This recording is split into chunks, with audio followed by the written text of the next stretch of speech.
clientes en primer lugar, readaptar nuestra forma de ser y de hacer las cosas, no solo en nuestro hogar, sino también en nuestras unidades económicas.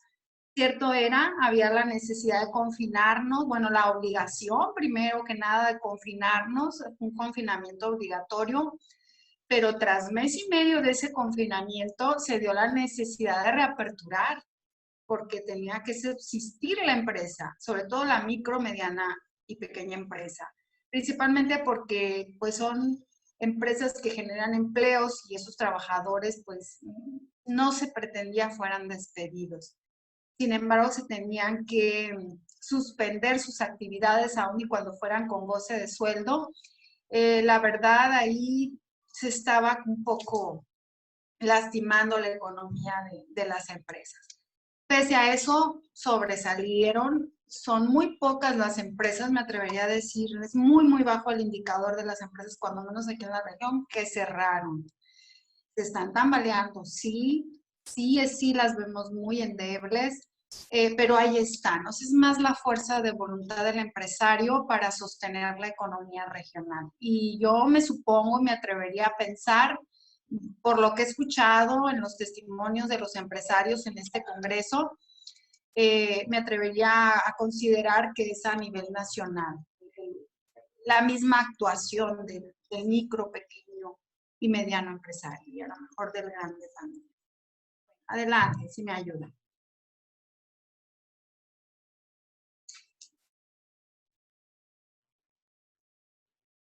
Bien. Después de esta breve charla que les hago, esto parte de una referencia base. Y justamente es la contingencia sanitaria, pues que ahora mismo estamos viviendo y que sabemos esta contingencia provoca el COVID-19, quienes ya lo padecimos sabemos de qué se trata, y esto sin duda pues hizo que asumiéramos ese confinamiento obligado. En primer lugar, ese evento ya nos viene a hacer la reflexión de que hay algo diferente en nuestro entorno y por lo tanto hay que cambiar la forma de hacer y de ser. Además, esto nos pone en la necesidad de respetar reglas, de respetar una política, porque después esas reglas se convierten en una política pública decretada en el mes de mayo. Al principio, en el mes de marzo, solo eran reglas, solo eran principios, solo eran acuerdos entre los gobiernos, solo eran instrucciones, porque si ustedes recordarán, por allá a mediados de mayo, por lo menos yo me acuerdo en la universidad, nos dicen, fíjense que previo a las vacaciones de Semana Santa, van a salir 2 semanitas antes, pero nada más van a ser esas 2 semanitas antes y se van a juntar con las vacaciones de Semana Santa y nos vamos a incorporar pasando Semana Santa. Esas 2 semanas creo que para mí fueron las más largas que yo haya sentido, porque sentía que estaba confinada, estaba encerrada, estaba haciendo cosas diferentes de manera inesperada. Tuve que agenciar y tuve que instrumentar clases en línea, aun y cuando yo haya tomado cursos, talleres y demás de educación a distancia y los haya hecho yo también, los haya aplicado con mis alumnos. Esto era nuevo para mis estudiantes y había esa resistencia. Entonces, confinados ellos y confinada yo, pues sentíamos que estábamos en un claustro y teníamos la esperanza de volvernos a ver pasando la Semana Santa. Hasta ahí todo se suscitaba bajo reglas, bajo instrucciones de un gobierno principalmente estatal, porque en ese tiempo el gobierno nacional también estaba resistente a esto que era el confinamiento. Yo recuerdo declaraciones del presidente de la República que decía: no tenga miedo, salga holgadamente, despreocúpese, sí guarde su sana distancia, pero tranquilos. Y realmente no había como que esa consideración seria de que esto iba a ir más allá. Y todo era una suerte de reglas, nada más instrucciones que giraba un gobierno estatal, en este caso al municipal. Y esas reglas eran poder instrumentar mecanismos de cercos sanitarios, de medidas y restricciones de seguridad sanitaria, desde el hogar y desde las unidades de trabajo, desde las unidades económicas. Y esas medidas eran muy básicas, si recuerdan, las principales medidas eran el saludo elegante y decíamos, bueno, ¿y qué es eso? Bueno, pues con el ángulo interior de nuestro brazo habría que estornudar. Y la sana distancia, bueno, la distancia que abarquen tus brazos abiertos. Y que el uso de gel y que la forma de lavarnos las manos, descubrimos que nunca nos habíamos lavado las manos de manera correcta, ¿no? Porque había videos que nos explicaban con tinta de cómo nos lavábamos las manos y nos quedaban partes sin lavarnos, etcétera. Eran medidas o reglas muy, muy básicas que debíamos asumir en ese momento y porque teníamos la esperanza de que todo se reactivara y volviera a la normalidad anterior. Pero bueno, finalmente, por ahí del mes de abril, al ver los gobiernos que esto no paraba, que la curva no se aplanaba, que la curva del COVID iba creciendo, que cada vez se iban acumulando casos de este padecimiento y sobre todo y más trágicamente, cada vez se cobraban más vidas humanas. Bueno, pues ya se tomó desde las instrucciones del gobierno federal y voy a decir propiamente del presidente de la República. Yo empecé en el mes de abril a escuchar al presidente Andrés Manuel López Obrador en las mañaneras decir que ya era necesario que la gente estuviera encerrada, que ahora sí era necesario tomar esas medidas y otras medidas más que debían ser decretadas como obligatorias. Y es entonces cómo surgen esas reglas como medidas de política pública a través de un acuerdo por ahí en el mes de abril, en donde se empiezan a analizar, donde se empiezan a discutir. Y es a partir de ahí que empiezan a surgir esos protocolos y esas medidas de protección sanitaria, sobre todo con el propósito de salvaguardar la integridad física de quienes participaban en las unidades económicas. ¿Por qué?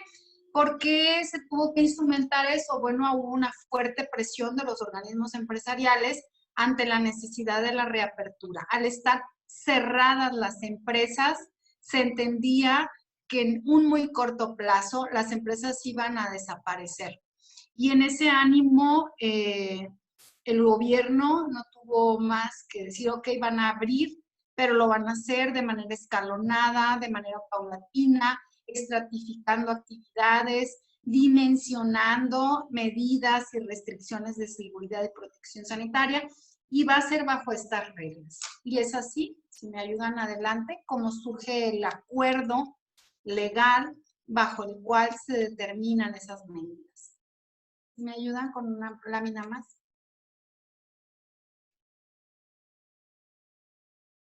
Y como les digo, a partir de esa presión que se tuvo, atrasito, por favor, a partir de la presión que se tuvo a mediados del mes de abril, donde las empresas ya necesitaban oxigenación, era necesario pensar cómo iban a enfrentar las empresas que tenían a sus trabajadores en activo todavía y cómo era que lo iban a enfrentar si ahora era otra forma de llevar o de gestionar la empresa.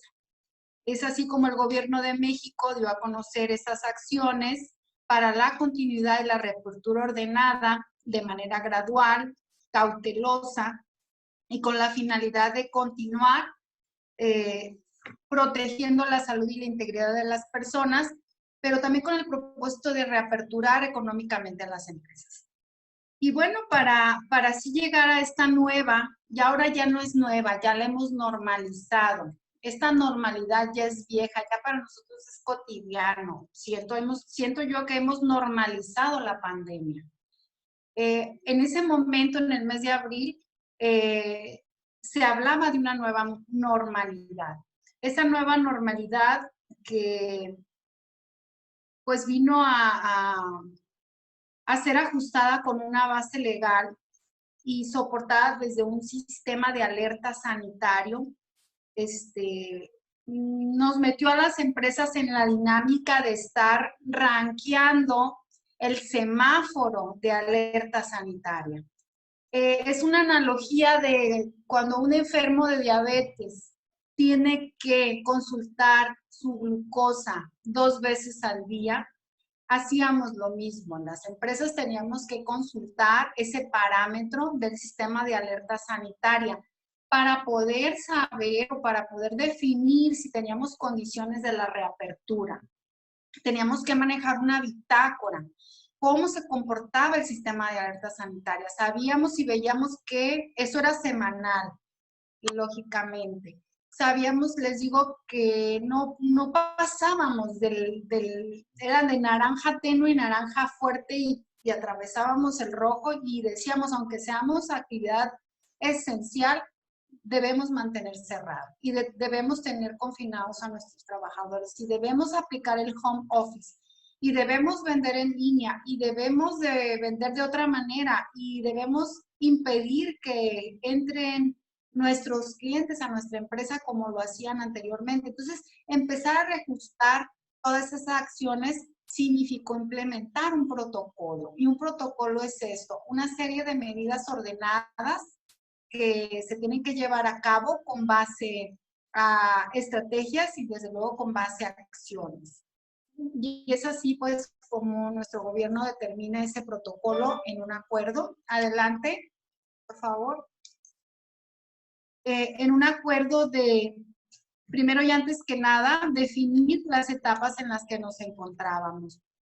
En los primeros meses, les decía, pues pasábamos de la fase 1 y ya en el mes de abril, que es justamente cuando se empiezan a poner de acuerdo y a determinar los lineamientos, estrategias de este protocolo, es justamente en esa fase 3, para después pasar a esa tan llamada nueva normalidad. Pues bueno, como ustedes pueden ver en esta línea del tiempo, en la fase 3, que es el mes de abril, es justamente ahí donde se diseña este protocolo para que las empresas se ajusten a él. Ya en junio se empieza a ver, se normalizó esta situación, pero no porque, digamos, se normalizó signifique que, pues que es lo óptimo, no. La curva de infectación está creciendo. Y bueno, pues finalmente, ahorita ya en el mes de noviembre, pues ya no hablamos de nueva normalidad, ya hablamos de lo que pareciera ser que llegó para quedarse. Los protocolos se implementaron, se siguen dando. Algunas empresas también cayeron en el fastidio porque significó también un gasto para la empresa. Instrumentar el protocolo implicó un gasto que no tenía contemplado sobre todo la micro, pequeña empresa, comprar cercos sanitarios, sanitizantes, tapetes sanitizantes, jergas, toda la indumentaria de ropa para sus trabajadores, pues implicaba un gasto extra del que no se había hablado y con el que no se había contemplado. Pasamos del costo de un tapabocas de 5 pesos a tapabocas de 50 pesos. Y estoy hablando de los de 3 capitas, de los de material quirúrgico que tienen una vigencia de 2 horas. Ahora ni qué decir del N95 que estuvo por los cielos. A mí me tocó comprar un N95 en 180 pesos. De eso les estoy hablando por el mes de, sí, en el mes de marzo, abril. Entonces estaban los precios para cumplir protocolo, era sumamente oneroso para la empresa. Pero bueno, fue necesario, esa normalidad se vino dando y ahora es tan normal que, bueno, vamos, se nos acaban nuestros cubrebocas y luego, incluso hay personas que hasta usan sus cubrebocas del color de la ropa y cosas así, que para mí es innecesario, pero bueno, se han acostumbrado tanto a eso que forman parte ya de su, dicen por acá, ¿no? De sus outfits. Digo, yo no estoy de acuerdo con eso, pero así es, ¿no? Han normalizado la pandemia. Esos accesorios ya forman parte de nuestra ropa, bueno, de la de mucha gente, de la mía no todavía. Pero bueno, adelante. ¿Me ayudan con la siguiente lámina?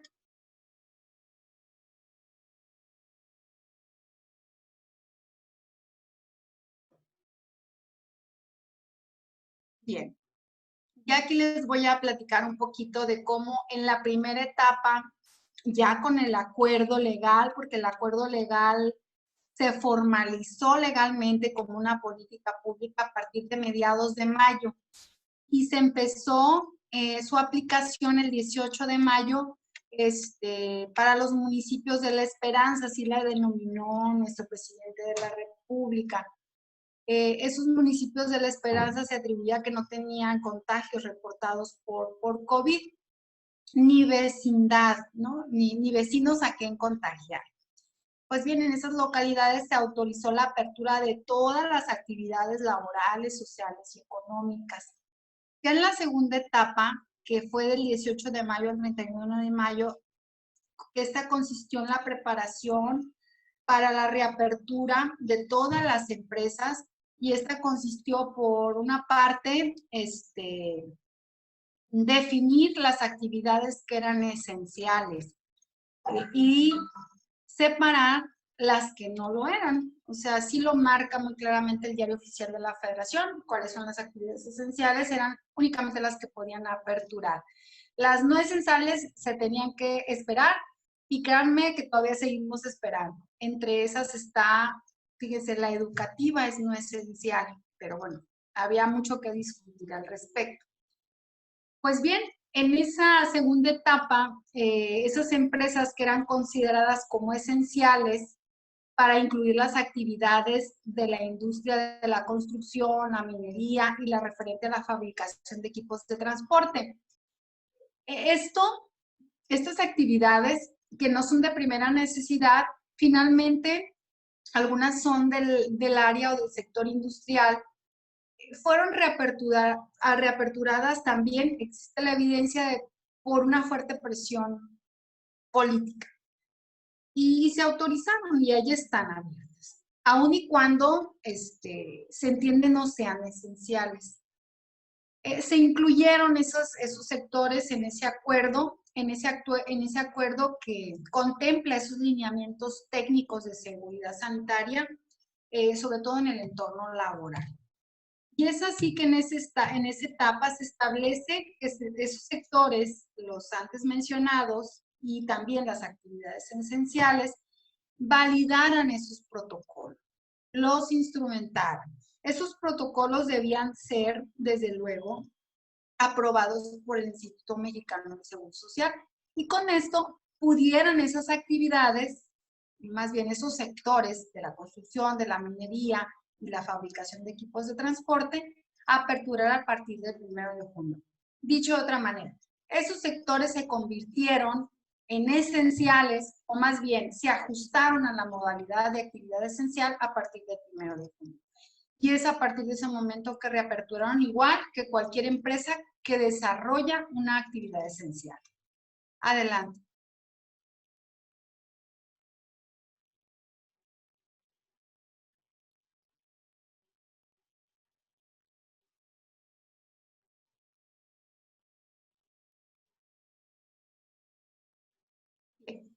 En esta tercera etapa, ya en el mes de junio, se inicia la etapa de reapertura socioeconómica mediante un sistema de semáforo de riesgo epidemiológico. Les decía, esta cuantía del semáforo epidemiológico, acá en las empresas del Ébora lo empezamos a instrumentar a partir del mes de mayo, a partir de que surge el decreto. Y lo hacíamos la semana, de lunes y el viernes lo volvíamos a hacer. ¿Por qué? Teníamos que estar preparados en ese fin de semana para saber si reaperturábamos o no. Pero en la generalidad fue a partir del 1 de junio que todas esas actividades esenciales que determina el decreto junto con estos sectores de la construcción, de la fabricación de transportes y demás, realizan junto con estas empresas de actividad esencial. En una suerte pues de medir los riesgos a los que se enfrentaría la empresa. En esta etapa todas las empresas ya podían reiniciar sus operaciones siempre y cuando implementaran los protocolos, siempre y cuando instrumentaran los lineamientos que establecía el protocolo. Y dentro de los lineamientos, el protocolo es muy claro. Lo primero que el protocolo te exige que hagas es la medición del semáforo de riesgo epidemiológico. Entonces, si en tu zona no hay un rango naranja a naranja tenue, o sea, tendiente a la baja, no puedes abrir, no debes abrir. Aquí tenemos casos donde la autoridad municipal ha llegado y ha clausurado eventos, salones o empresas, por instrucciones de la autoridad municipal que ostentan la potestad de hacerlo para efectivamente cumplir con el decreto o el acuerdo del 15 de mayo, 15-14 de mayo creo que es la fecha del decreto, que es este decreto de los lineamientos estratégicos para la continuidad y retorno de las empresas. Bien, adelante.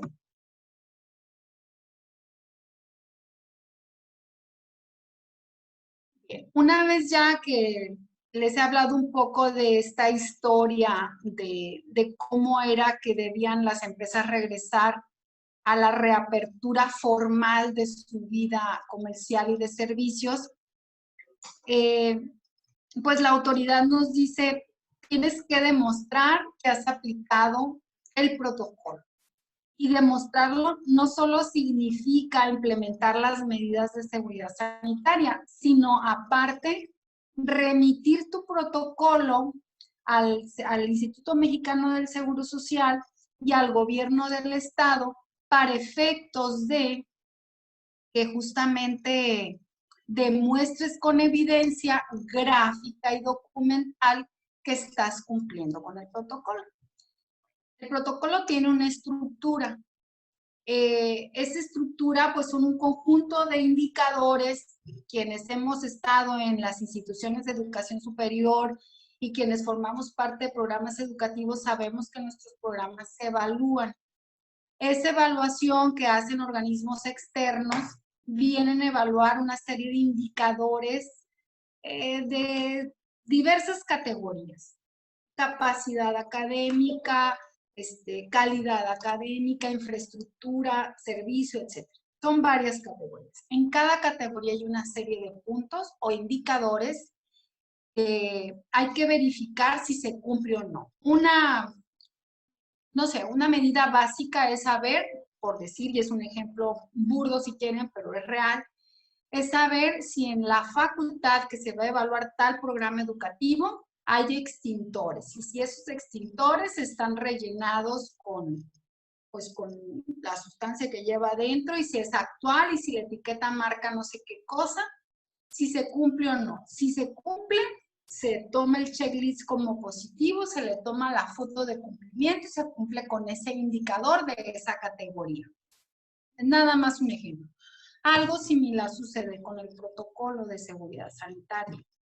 Pues este protocolo de seguridad sanitaria, en su aplicación de las estrategias de continuidad y retorno, se formula y se diseña bajo estos principios que les presento aquí.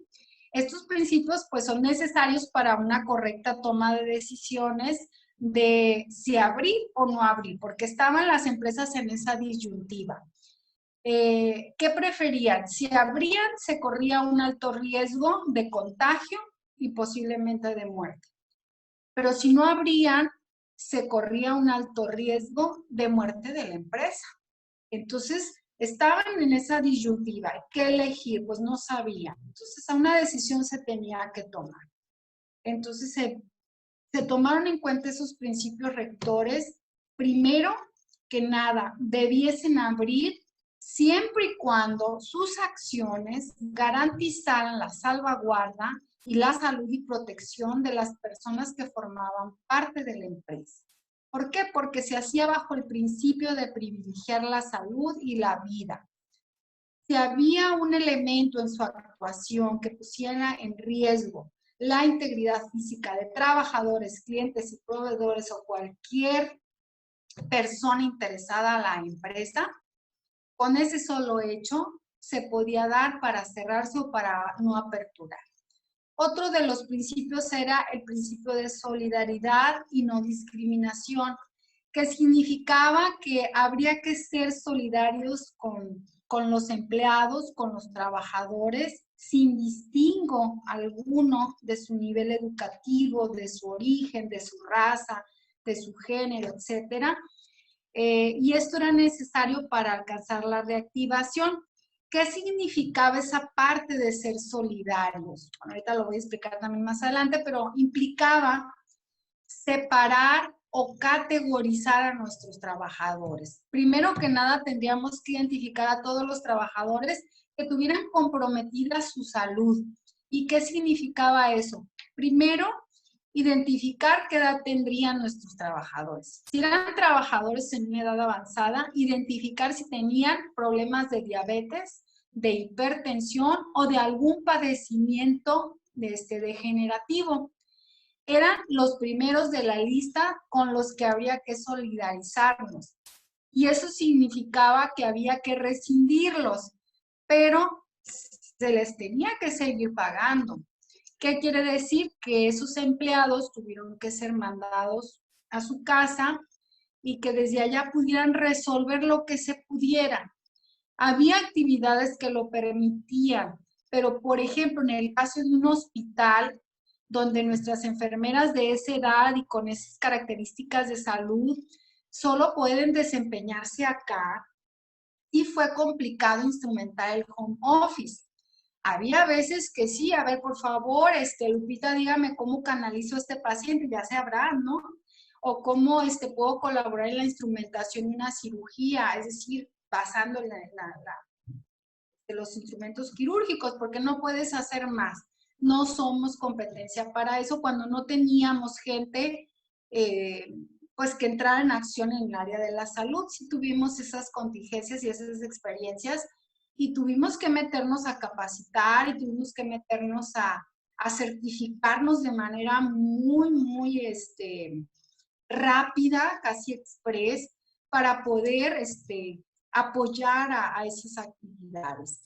Entonces se tuvo que confinar a esos trabajadores para ser solidarios sin discriminarlos, pero también tuvimos que, se va a ir muy feo, pero pues fue la realidad, buscar personas que suplantaran su quehacer. Temporalmente, incluso es gente que hoy por hoy se vino quedando en las empresas, se quedaron los que estaban y los nuevos que llegaron. Entonces fue una suerte también de generar más empleos. Otro de los principios bajo los cuales se atendían estas estrategias de continuidad y de retorno era el de la economía moral o de la eficiencia productiva, es decir, regresar a realizar actividades laborales en un marco de una cultura de seguridad y de cerco sanitario. Los trabajadores, los clientes, los proveedores generaron esa conciencia que si afuera de la empresa no estaba un tapete sanitizante para poder sanitizar nuestros zapatos, pues no deberíamos ingresar. Nuestros trabajadores sabían que tenían que, al interior de la empresa, tenían que usar su cubrebocas. Hoy por hoy, en las empresas, cualquiera, si no entramos con el cubrebocas, nos sacan. Finalmente es una acción que se convirtió en una acción normal, pero en aquel momento era algo muy extraño a lo que tuvimos que acostumbrarnos.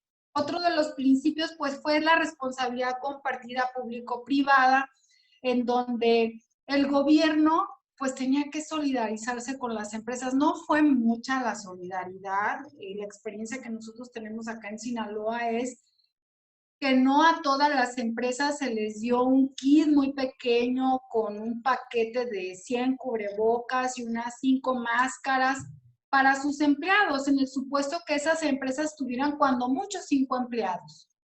Eso es en sí la ayuda que el gobierno ha tenido para con las empresas. Esto lo digo desde la experiencia que a mí me ha tocado ver y en la que me ha tocado participar. Y creo que si hacemos una un pequeño cuestionario van a coincidir.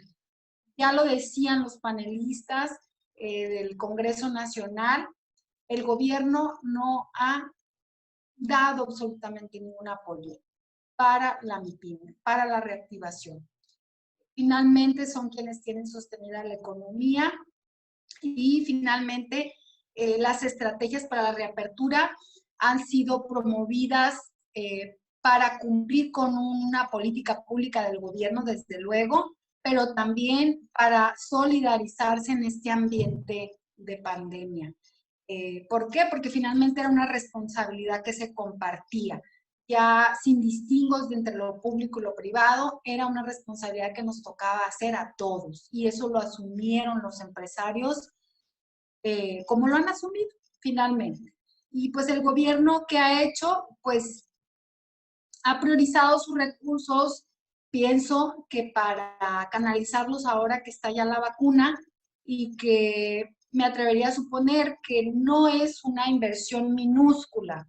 Hablar de una investigación de esa magnitud es hablar de una inversión bastante considerable y pues yo me atrevería a dar ese voto de confianza de que el gobierno federal ha destinado sus recursos principalmente a apostar a que se descubra esa vacuna. Espero que así sea. Pero bueno, vamos adelante. Esos son los principios rectores, retomando esto, que determinó el diseño de estas estrategias. Bien, ¿cómo se decreta o cómo se formaliza esta política pública? Finalmente, el 14 de mayo, después de pláticas, análisis y discusiones entre la Cámara de Diputados y luego la remisión a la de senadores, el 14 de mayo sale el decreto. Es un decreto que expide la Cámara de Diputados, el Congreso, a través de la Secretaría de Salud, es decir, es la dependencia responsable de este decreto. Y es la Secretaría de Salud quien publica a través del Diario Oficial de la Federación el acuerdo en el que se establecen estas estrategias de reapertura de las actividades sociales, educativas y económicas, así como una serie de acciones extraordinarias para pasar del confinamiento obligatorio a la reincorporación paulatina de la economía y de la vida social de las empresas. Y es a partir del 15 de mayo que empieza a tener vigencia este decreto a través, dicho de esta manera, de un acuerdo por el que se hacen oficiales las precisiones de estrategias, acciones, indicadores, evidencias y un listado de cosas que tendrían que cumplir las unidades económicas. Pues bien, es un poquito la historia de cómo se formaliza el decreto. Adelante.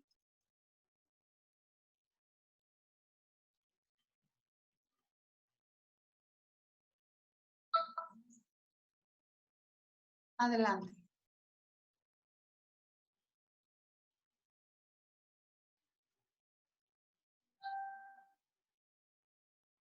¿Sí me ayudan con la siguiente lámina, por favor? Sí, perdón, que tenemos un pequeño retraso de ir pasándoles diapositivas. Se nos va un poquito el internet. Ah, bien. Bueno. Volviendo al decreto, porque esa es la base legal o más que nada es la política pública que determina el protocolo. En el artículo 4 de este acuerdo o de este decreto establece la Secretaría de Salud que se va a coordinar, por un lado, con la Secretaría de Economía, pero también con la Secretaría de Trabajo y Previsión Social y el Seguro Social, el Instituto Mexicano del Seguro Social. Se va a coordinar con ellos para que a través de estas dependencias de gobierno se instrumenten estos lineamientos de seguridad sanitaria en el entorno laboral. Básicamente esa fue la exposición de motivos de este protocolo. La seguridad sanitaria en el entorno laboral. Eso fue lo que promovió el protocolo.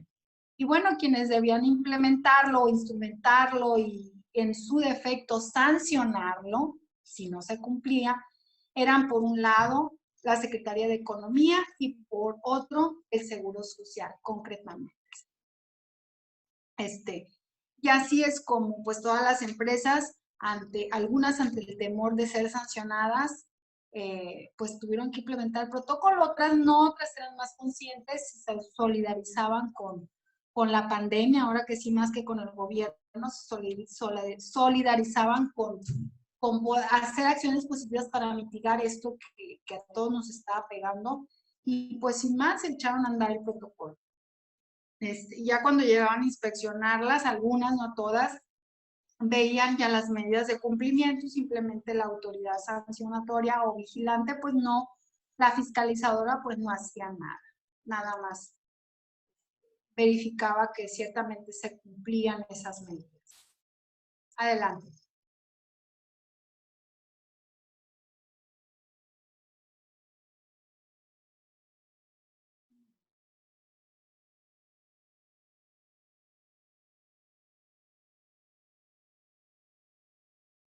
Adelante.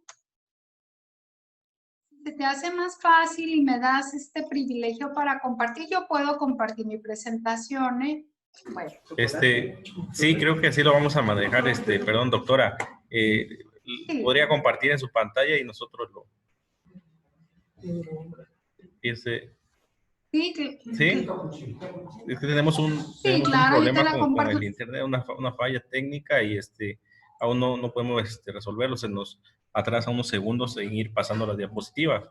Pero para no tener inconveniente podemos hacer este cambio, si no tiene ningún inconveniente. No, claro, Okay. Déjame entonces, Perfecto.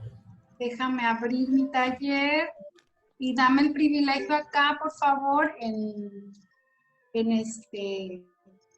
das la oportunidad, por favor, de poder compartir pantalla. Yo lo puedo hacer con mucho gusto.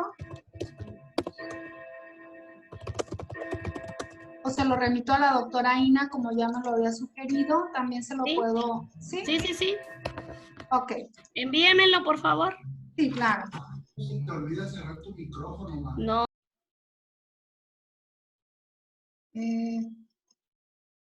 Nada más que aquí, doctora, no voy a tener su... En WhatsApp. Doctora, lo voy a compartir en el WhatsApp del Congreso, porque aquí no identifico ya en la lista de mis contactos de aquí de esta computadora. Ya lo pasé, doctora. Usted está integrada, ¿verdad? Acá.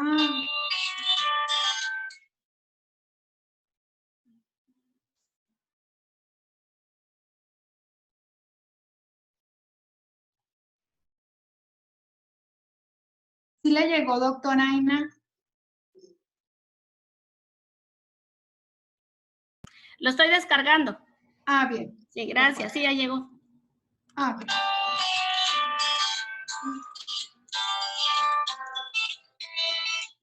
Bueno. ¿Quién habla? ¿Qué onda, Laura? Aquí, mijita. Pues aquí estoy. Sí, Laura, estoy exponiendo. Estoy en un taller, en un congreso. Si me das tiempo, te hablo cerrando el congreso. ¿Sale? Sí, tengo.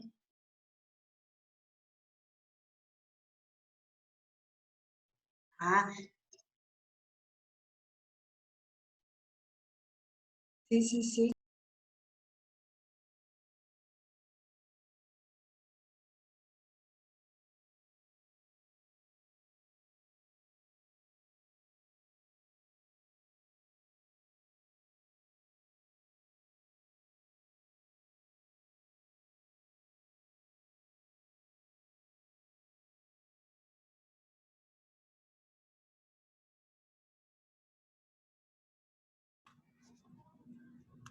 ¿Se ve, doctora? Sí se ve, doctora, sí se ve, gracias. Estoy, no, acá en la oficina de Amelia Laura. Ok. Gracias. Bueno, vamos a continuar. Disculpen, es que tenía una llamadita. Pues si me ayuda, doctora Aina, por favor, no me acuerdo ya qué plantilla vamos, pero ahí va a salir. Sí, ahí va. Sí, gracias. Creo que aquí íbamos, ¿no? No, no, más adelante. Ya Ah, no, habíamos perdón. pasado. Sí, adelante. Adelante. Es cierto. Adelante. Bueno, atrásito, por favor. Atrásito.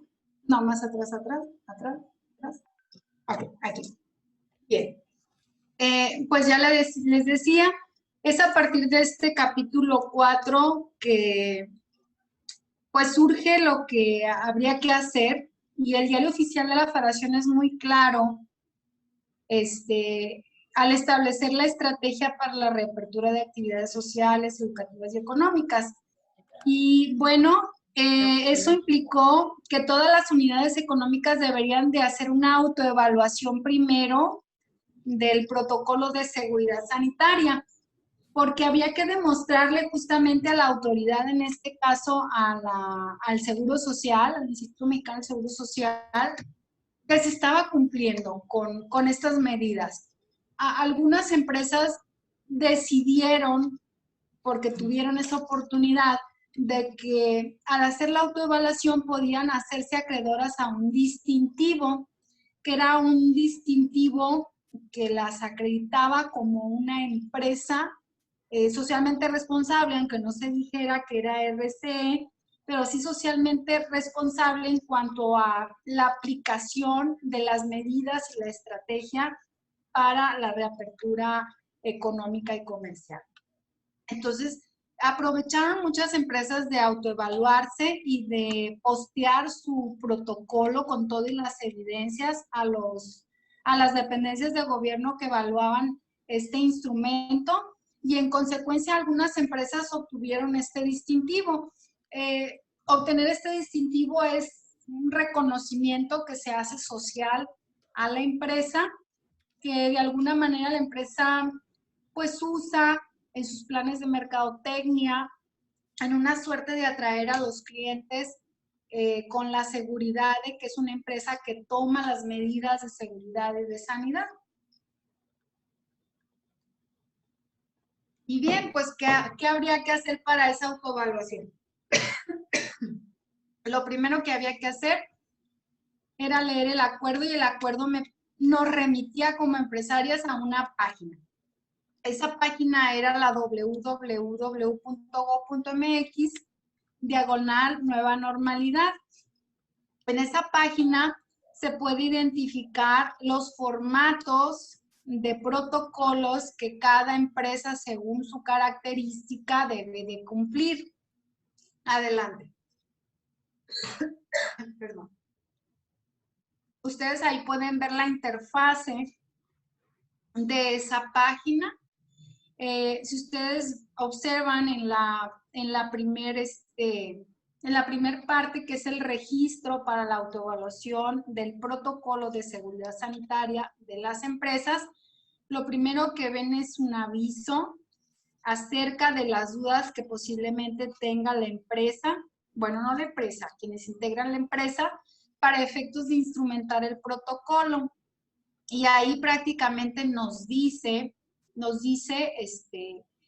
pues lo que hay que efectuar, lo que hay que ejecutar. En esta parte podemos ver los documentos que hay que descargar. Si puede, si no tiene hipervínculos, nada más avance la lámina, por favor. Ahí, si ustedes ven en guinda, la pestaña de documentos, vemos que hay guías para elaborar los protocolos de seguridad sanitaria, y aquí son descargables. Es muy fácil desarrollar estos protocolos porque son muy amigables. Lo complicado no es complicado, es laborioso. Es instrumentar la acción, levantar la evidencia, y una vez que apliquemos todas las acciones, las estrategias, y levantemos la evidencia y llenemos el documento, postearlo a la autoridad para que nos genere la certificación. No es difícil, es laborioso, esa es la palabra. Es laborioso instrumentar el protocolo, porque fácil es. Lógicamente, se enfrentan el empresario con la resistencia, principalmente de los trabajadores, porque es una categoría que hay que atender, la capacitación de los trabajadores. Claro. No voy a empezar ya con los temas, sino vamos a entrar al protocolo para que vean qué categorías conforma el protocolo. Aquí lo que nosotros hicimos fue descargar la guía, en este caso sea micro o mediana empresa, que son con las guías que trabajamos o con los protocolos que trabajamos, son muy similares. Y aquí nos va marcando la guía paso a paso lo que esta contempla. Sí, adelante. Como pudieron ver, los protocolos pues se manejan de acuerdo a las características de las empresas y la categorización de empresas es la básica, la que todos conocemos de acuerdo a su número de trabajadores y a su número y a su monto de ingresos. Es la clasificación estándar de micro, pequeña empresa, de mediana empresa o de grande empresa. Pero lo curioso es que hay que declararlo en el protocolo, porque ese protocolo está firmado. Es una suerte de decir verdad por el empresario o dueño de la empresa. Adelante. La primera parte del protocolo es esa, los datos generales de la empresa. Aquí, como ustedes pueden ver en esta tablita, se pone el nombre de la empresa, el número de folio de la autoevaluación. Antes de entrar o de llegar al documento, debimos habernos registrado en la interfaz. En la interfaz se registran los datos generales de la empresa que aparecen aquí y en ese preregistro se nos genera un folio de autoevaluación. Ese folio de autoevaluación se tiene que poner en el documento. Este documento es un Word que finalmente se postea o se manda a la dependencia que nos va a certificar y es quien va a decir si cumple o no cumple. Y si cumple puede abrir y si no cumple no puede abrir, se supone, ¿no? Pero bueno. Aquí en otra parte de la tablita ponemos la actividad, el registro patronal, el RFC y el domicilio. Y ustedes se preguntarán, porque es una pregunta que nos hacían algunas de las empresarias. Mi empresa es una empresa familiar, no tenemos registrado en el Seguro Social a nadie. ¿Podemos instrumentar el protocolo? Sí, sí se podía y el Seguro Social lo admitía. O sea, no necesariamente tendría que haber tenido una relación obrero-patronal formalmente establecida con el IMSS, la empresa. Recibía esos documentos, esos protocolos, incluso llegó a certificar empresas que no tenían relaciones obrero-patronales formalizadas con el IMSS. Pues bien, el dato del contacto, por lo general aquí era la persona que estaba desarrollando el protocolo. Podía ser el contador público o el administrador de la empresa, o si el mismo empresario lo estaba desarrollando, pues ahí sin problema, el correo y el teléfono. Esa era la principal, la tabla que declaraba las bases generales de la empresa. Adelante. Otra parte importante del protocolo era la categorización del centro de trabajo. ¿Y en qué consistía eso de la categorización del centro de trabajo? Lo primero que teníamos que hacer era identificar el tipo de actividad que teníamos. ¿Esto qué significa? Definir si la actividad preponderante de la empresa era esencial o no esencial. Y decíamos en un principio, ¿y eso qué? ¿Qué me dice a mí eso de esencial? Yo puedo suponer que si yo brindo servicios educativos, pues para mí es esencial la educación. Entonces, pues, suerte, pues que no. O sea, es más esencial, fíjense, la de transportes, es más esencial la industria de la construcción, según el acuerdo, que el de educación. Hoy por hoy, los centros educativos, tanto públicos como privados, estamos cerrados. Estamos cerrados y lo vivimos, pese a eso seguimos desarrollando, sobre todo las instituciones públicas, la actividad educativa. Las privadas estamos cerradas, no tenemos manera de hacerlo porque no tenemos autorización. Nosotros intentamos abrir en el mes de agosto cuando la curva se empezó a aplanar y el semáforo epidemiológico estaba en un colorcito naranja tenue. Empezamos con cursos de verano, estoy hablando de un centro educativo particular. Tuvimos que cerrar porque inmediatamente la circular del ayuntamiento nos ordenaba, nos daba la instrucción de cerrar. en un ánimo de ser respetuosos, pues cerramos y a la fecha sigue cerrado porque el semáforo epidemiológico sigue, ahorita estamos ya en rojo. La semana pasada pues estábamos en naranja fuerte, pero ya ahorita, el día de hoy, la región de León está en rojo. Entonces, pues ni esperanzas en el corto plazo de reapertura. Entonces, era lo primero que teníamos que hacer en el protocolo, identificar el tipo de actividad. Si era esencial o no esencial, y eso lo marca el anexo 1. Ahorita lo vamos a ver, el anexo 1 del acuerdo. Enseguida también teníamos que identificar el nivel de riesgo epidemiológico. Ese nivel de riesgo epidemiológico es deber de la Secretaría de Salud de cada estado, de cada entidad, estar publicando el riesgo epidemiológico que se guarda en las regiones. Y bueno, nosotros recibíamos de la circunscripción sanitaria regional del estado, que es la Centro Norte, los reportes semanales. En los reportes semanales podíamos ver los coloramas y eso nos indicaba, podemos seguir abiertos o en este momento poder cerrar o definitivamente no abrir. Pero bueno, eso también viene en el anexo 2 del acuerdo y ahorita lo vamos a ver. Y en un tercer momento de esta categorización del centro de trabajo era determinar el tamaño del centro de trabajo. Eso para ustedes que han estudiado las organizaciones y para nosotros en general, pues es muy particular, es algo muy familiar, que sabemos cuál es la clasificación empresarial, cómo y por qué criterios se clasifican en pequeñas, en micro, en medianas o en grandes. Para un empresario eso no es tan básico. Había que asesorar al empresario y ayudarlo a interiorizar por qué se definía que su empresa era micro o pequeña o mediana. Entonces, también eso había que declararlo en el protocolo. Adelante.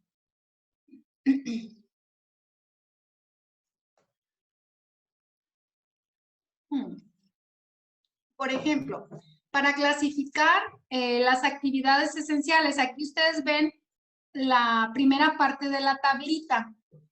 Esta tablita está en el acuerdo ese del 15 de mayo, que después tuvo unas reformas y fue republicado el 28 de mayo, pero finalmente del que nos agarramos es del 15 de mayo, es la misma tabla. Ustedes aquí pueden ver cuáles son las actividades esenciales. Si se fijan, en el primer lugar aparece toda la actividad relacionada con la rama médica, con el sistema de salud, propiamente privado. ¿Sí? Le sigue pues el sector farmacéutico, el de manufactura de insumos, equipamiento médico y tecnología relacionada con el área de la salud. Le siguen en el número 4 la disposición adecuada de los residuos peligrosos biológicos infecciosos, los famosos RPBI, que pues son de uso y disposición en las clínicas y hospitales, es para los residuos tóxicos. Y pues bueno, todo aquello que tuviera que ver con limpieza y desinfectación y que de alguna manera también esa actividad estaba muy vinculada con el área de la salud. En el número 6 vemos a todas las actividades involucradas en la seguridad pública y la protección ciudadana, la defensa de la integridad y la soberanía nacional y la procuración de justicia. Y de ahí otras actividades como la actividad legislativa fue declarada esencial, es decir, ellos no pararon, los legisladores no cerraron, siguieron trabajando de manera presencial. Perdón. La financiera es otra actividad que fue declarada esencial, los bancos no cerraron, la recaudación tributaria fue declarada esencial, muy importante para el fisco, para la autoridad hacendaria, la distribución y venta de energéticos, de combustibles, de gasolina y demás, la generación y distribución de agua potable. Se fijan cómo va quedando hacia el final lo que en mi opinión es también sumamente necesario, como los alimentos, las bebidas. Bueno, ahí observamos también los supermercados, las tiendas de autoservicio, los servicios de transporte, la producción agrícola, que también es fundamental. Bueno, pues ahí aparece el número 15. Y bueno, lo bueno es que fue declarada como una actividad esencial. Sí, adelante, maestra Ina. Hay otras actividades como ahí están también actividades del sector primario, la pesca, la producción pecuaria, la agroindustria, la industria química, también fundamental para efectos de las investigaciones que se desarrollaban, la producción de limpieza, las ferreterías, los servicios de mensajería, las guarderías en labores de seguridad privada, los asilos y las estancias para personas adultas, los refugios y centros de atención a mujeres víctimas de violencia, las telecomunicaciones, los servicios privados, los servicios funerarios y de inhumación fueron esenciales pese a que pues muchas de estas empresas no daban servicio de apertura de manera cotidiana o de manera extendida, en horarios extendidos como solía ser.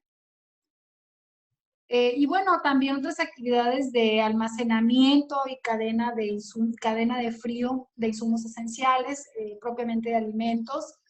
Las actividades de logística como los de aeropuertos, puertos y ferrocarriles también fueron aperturados. Todas las relacionadas directamente con la operación del programa social de los programas sociales de gobierno también fueron aperturados. Y todas aquellas necesarias para la conservación, mantenimiento y reparación de la infraestructura crítica que asegura la producción y distribución de servicios indispensables, como el agua potable, la energía eléctrica, el gas, el petróleo, todos los combustibles, el saneamiento básico, los transportes públicos, todos los servicios públicos de los gobiernos subnacionales, toda la infraestructura hospitalaria del orden público y médico, entre otras actividades de carácter público subnacional. Todo eso se mantenía abierto y todas estas actividades deberían de atender este protocolo. Pues bueno, ahí está la clasificación de actividades esenciales que marca el acuerdo, pero también nos decía el acuerdo cuáles son las no esenciales. Si vemos enseguida, por favor. Bueno, ahí vienen otras actividades esenciales que son las empresas de producción del acero, que es las que les decía. Estas actividades fue la adición al acuerdo. Esta adición surge en el acuerdo del 28 de mayo, tras un fuerte pronunciamiento de los organismos empresariales para que se declararan esenciales estas actividades, porque no habían sido declaradas esenciales. Entonces, pues imagínense cómo la industria de las minas y el carbón, las plataformas de comercio electrónico, la producción del acero, el vidrio, y bueno, otras industrias acereras y del carbón tenían que reaperturarse, pues el gobierno las reaperturó. Ahí las decreta como esenciales también. Adelante. Creo que aparecen otras, la de la construcción, la minería y la fabricación de equipo de transporte. Bueno, estas entraron después, justamente por esa presión de la que les hablo, fue pues una polémica que se dio en el Congreso y las cámaras. Fueron pronunciamientos muy fuertes, pero bueno, sirvieron de que les reconocieran como actividades esenciales y pudieran estar aperturadas por decreto. Adelante. Bueno, aquí no les puse yo las actividades no esenciales, no pensé que sí se las había puesto, pero están en el decreto.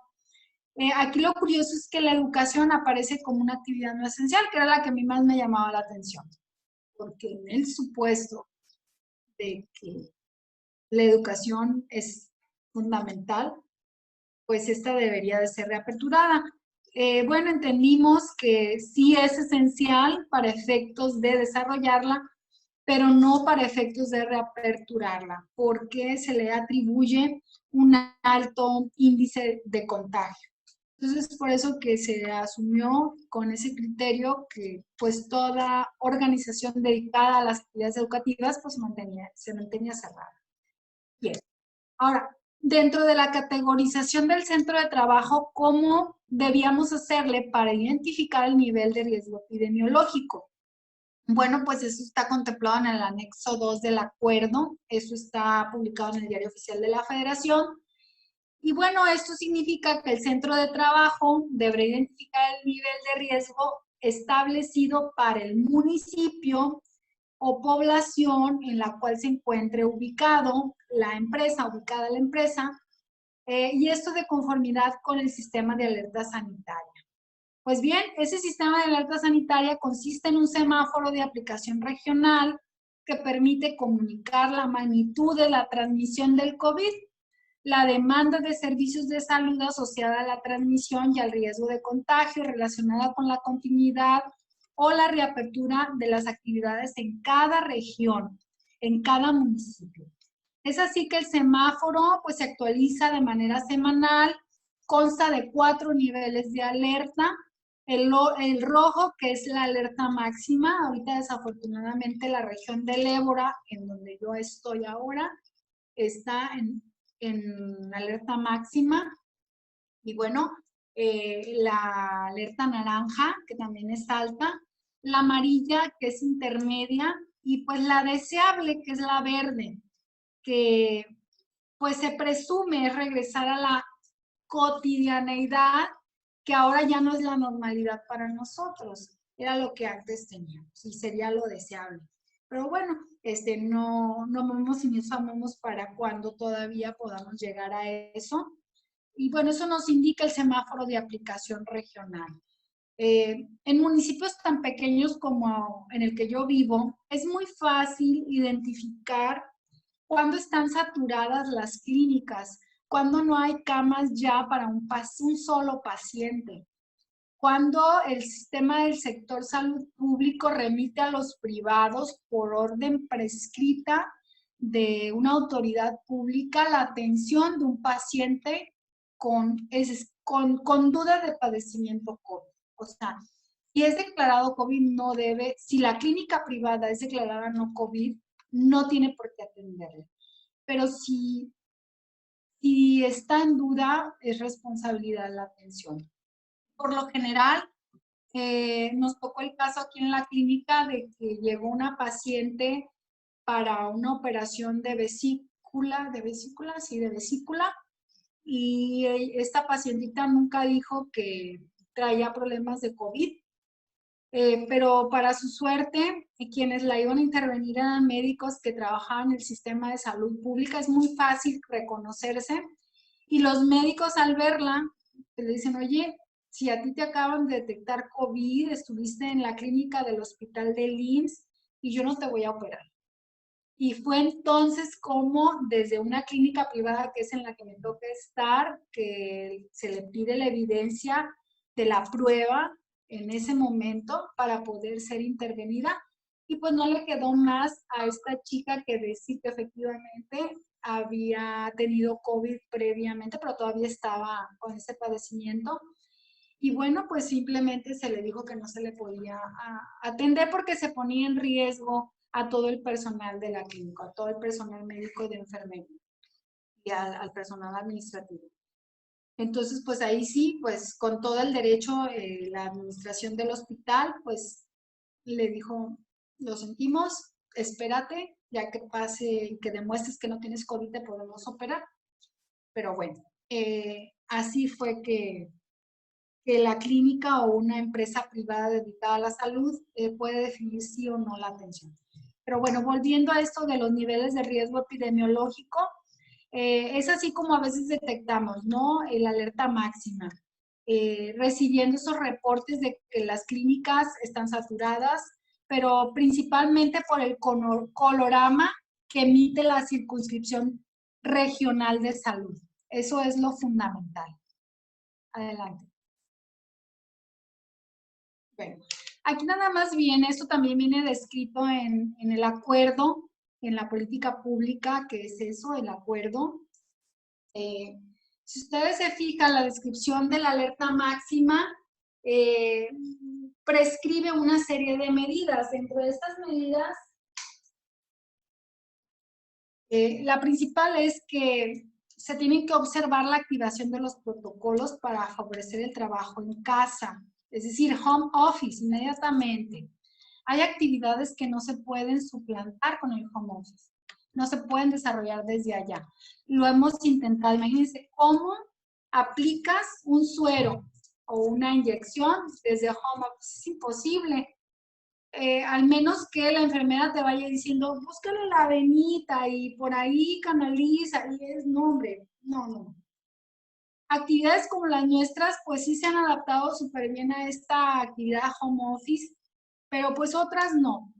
Y ahí sí ni hablar, ¿no? Esa sí ha sido necesaria una indumentaria que parecemos de repente todas las enfermeras, no soy enfermera, pero mis compañeros astronautas, que ahí las veo que caminan muy raro y andamos todos. De hecho, yo aquí en la oficina de repente traigo pues mi gorro quirúrgico por si yo salgo. Déjenme ver si lo traigo aquí, no lo traigo. No sé si lo dejé. Y no debo de andar con mi cabello suelto, etcétera. Bueno, son una serie de medidas. Además, otra de las medidas es asegurarse que existen las distancias de 1,5 metros entre una persona y otra. Entonces, la empresa tiene la obligación de dotar de EPP, que significa, atrás, por favor. El EPP significa, hacia atrás, significa que es ropa especial para el personal de la empresa. Una anterior, por favor, doctora. Aquí está. Equipo de protección personal para las personas que trabajan. Además de que se coloquen barreras físicas en los establecimientos de trabajo, en comedores y demás áreas. Y otras medidas como incrementar, bueno, que permitan evitar el incremento frecuente de transporte y alternar asientos, por ejemplo, uno sí, uno no. Otras medidas que permitan que el personal vulnerable trabaje desde su casa, estableciendo medidas escalonadas y flexibles en horarios y turnos, además de algunos filtros de ingreso y egreso a la empresa, de los trabajadores a la empresa. Bueno, adelante, ahora sí.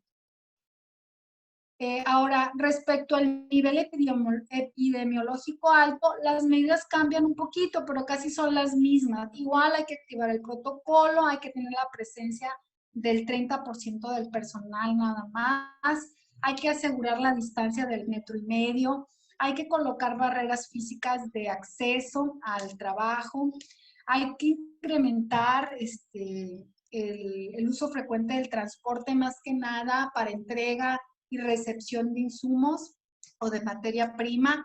Hay que establecer horarios y turnos escalonados, hay que prestar atención permanente a la población que está vulnerable, ya les decía yo, que son las personas que tienen comprometida su salud. Y desde luego, pues hay que reforzar el ingreso y el acceso del personal a la empresa. Adelante.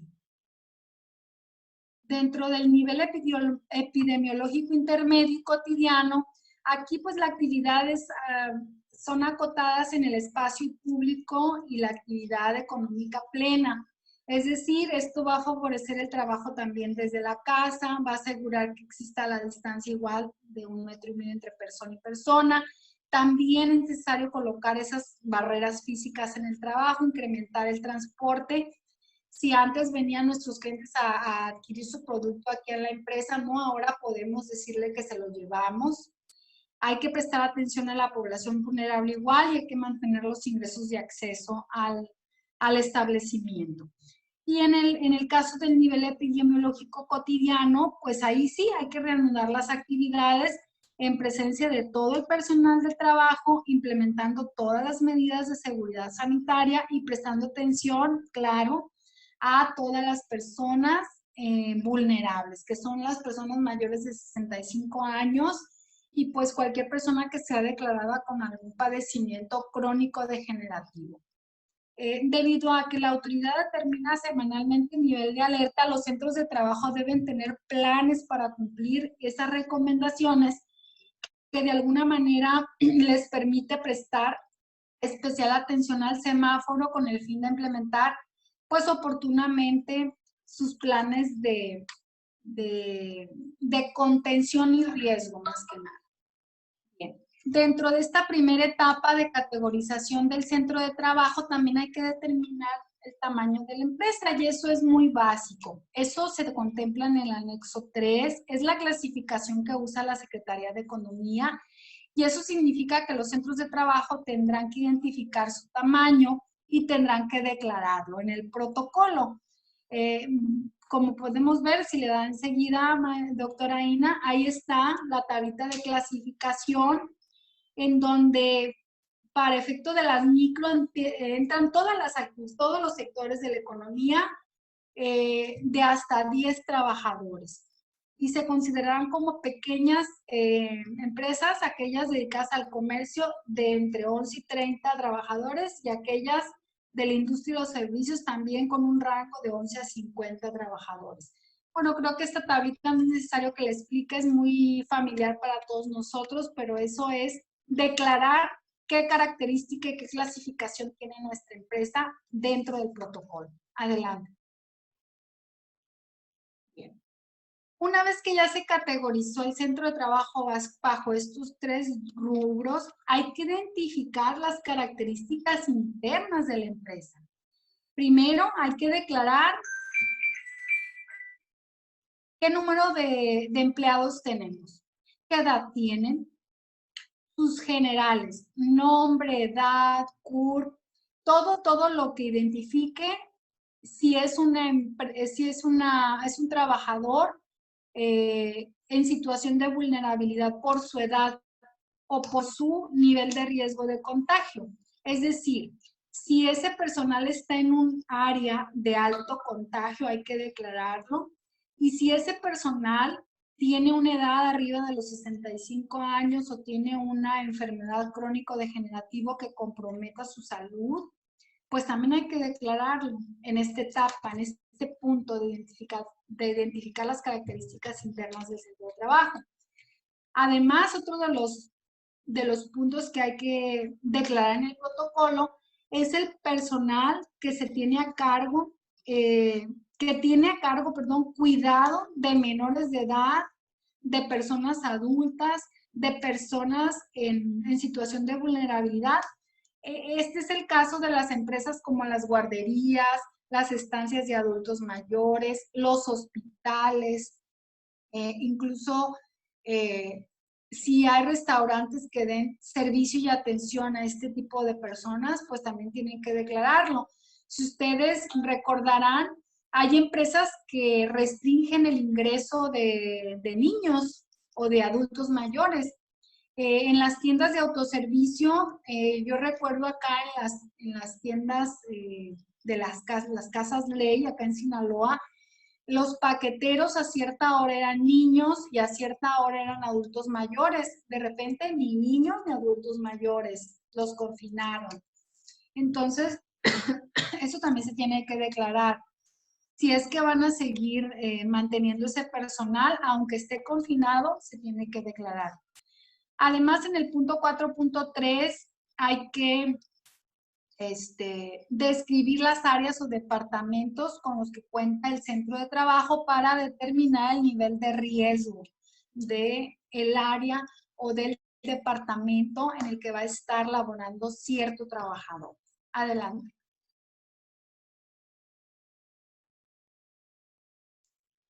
Bueno, finalmente en este apartado, bueno, ya lo decía, se deben identificar cosas muy particulares de la empresa.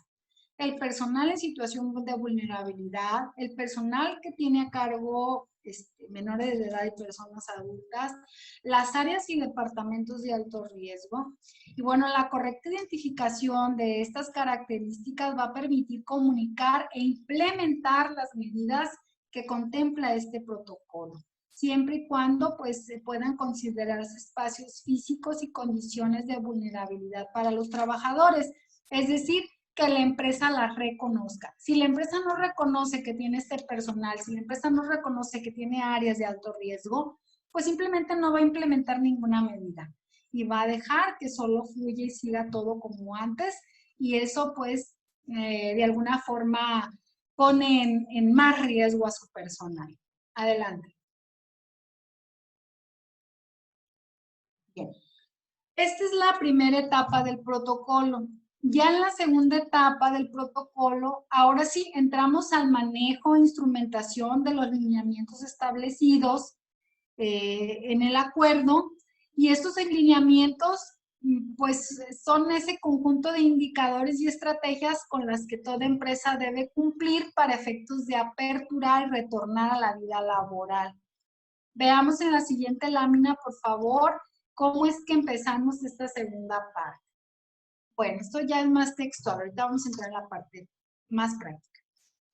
Bueno, en esta segunda etapa se definen esas estrategias generales con las que hay que promover la seguridad sanitaria.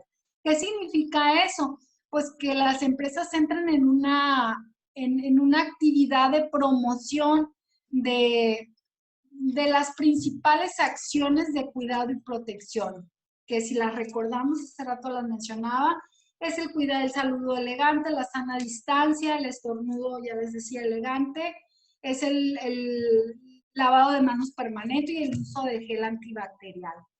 Eso se convirtió pues en prácticamente pues una actividad cotidiana y hoy por hoy pues lo seguimos instrumentando. Ya sabemos de manera automática si nos vamos a salir de nuestra empresa o si aquí hay varias personas en mi oficina, yo sé que debo de tener mi cubrebocas y por prescripción, como se trata de una clínica, mi gorro quirúrgico y mi cabello recogido. Pero bueno, son políticas, ¿no?, que emanan de este protocolo. Pues bien, con el fin de que las empresas o centros de trabajo puedan identificar esas medidas obligatorias para el retorno y la continuidad de las labores de sus trabajadores, se contemplan cuatro dimensiones, o sea, cuatro categorías centrales.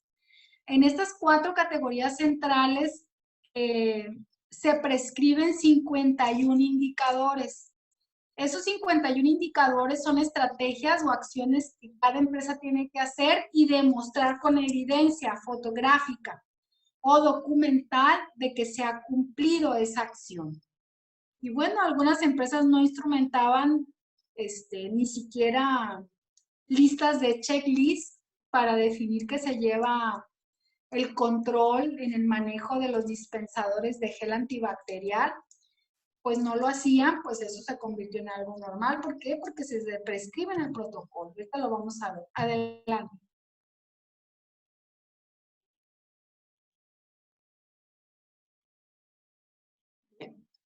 Dentro de esos lineamientos de promoción de la salud y protección a la salud, ya decíamos, se tenían que hacer acciones de sana distancia, se tenían que hacer acciones de restricción de ingreso y egreso, o sea, entrada y salida a la empresa, se tenían que instrumentar medidas de prevención de contagios en la empresa y se tenía que hacer uso de un equipo especial de protección personal, de los famosos EPP. Como medida, y eso nada más es como un paréntesis, aquí en la clínica nosotros venimos vestidos de una manera, llegamos directamente por la parte de atrás, en la parte de atrás hay un cuarto donde ingresamos, en ese cuarto hay un ropero con ropa especial donde nos quitamos la ropa que traemos de nuestra casa, nos vestimos con la ropa que tiene la clínica para nosotros y con esa ropa andamos en la clínica. Cuando nos vamos a retirar, nos quitamos esa ropa que usamos en la clínica, tenemos una manera de doblar esa ropa y la disponemos a dispensarios que fueron establecidos justamente para darle ese tratamiento de lavado. Incluso hay ropa que es desechada, es desechable. Y bueno, ya nos volvemos a vestir con la ropa que nosotros traemos de nuestra casa, pero también tenemos el compromiso, habrá compañeros o habrá trabajadores que no lo hacen, tenemos el compromiso de llegar a nuestra casa, quitarnos esa ropa, lavarla, no mantenerla con nosotros como si fuera parte del día a día, ¿no? Simplemente es desmontar esa ropa nuevamente.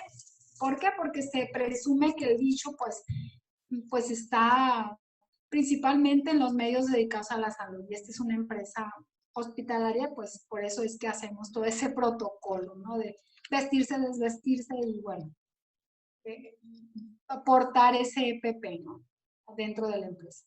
Adelante.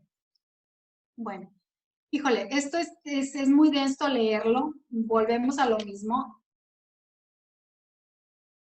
Corresponde las empresas entraron en esa fuerte promoción de quédate en casa y quédate en casa y de que confinado todo puede ser mejor y que confinado te solidarizas con las empresas y te solidarizas pues, con la sociedad y pues también con la pandemia, ¿no? Finalmente eso representaba ser la promoción a la sana distancia.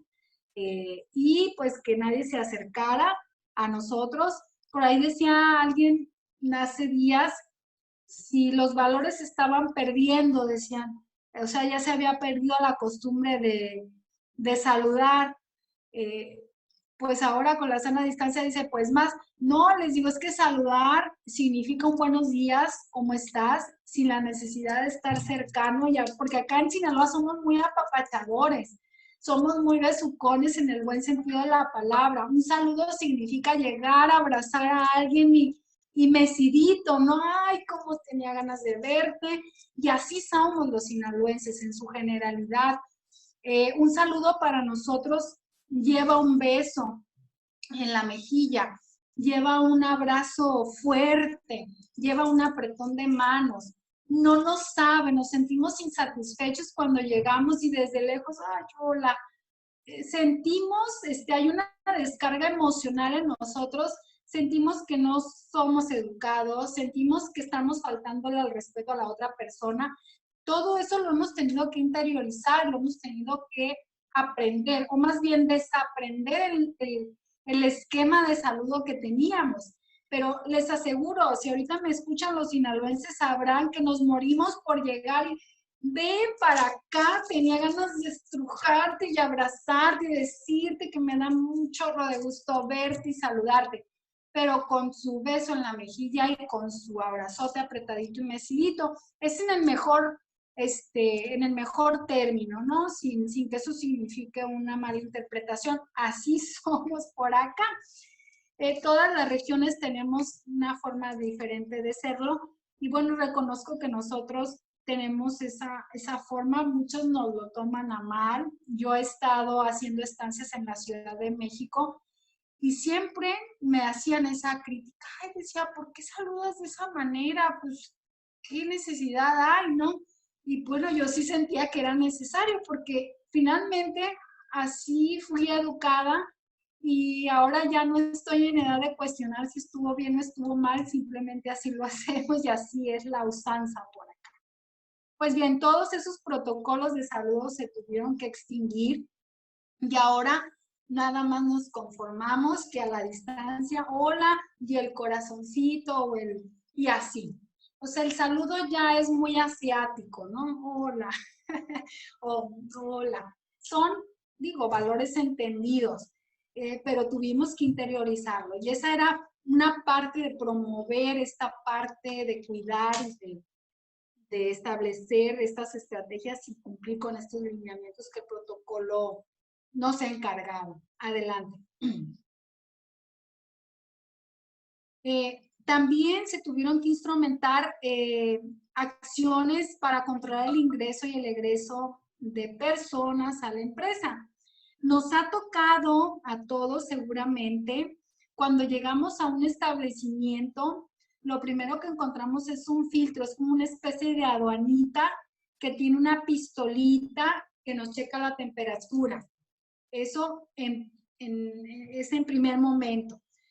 También otra acción es que nos ofrecen el gel antibacterial. Otra acción es que restringen el acceso a menores de edad o a personas de edad avanzada.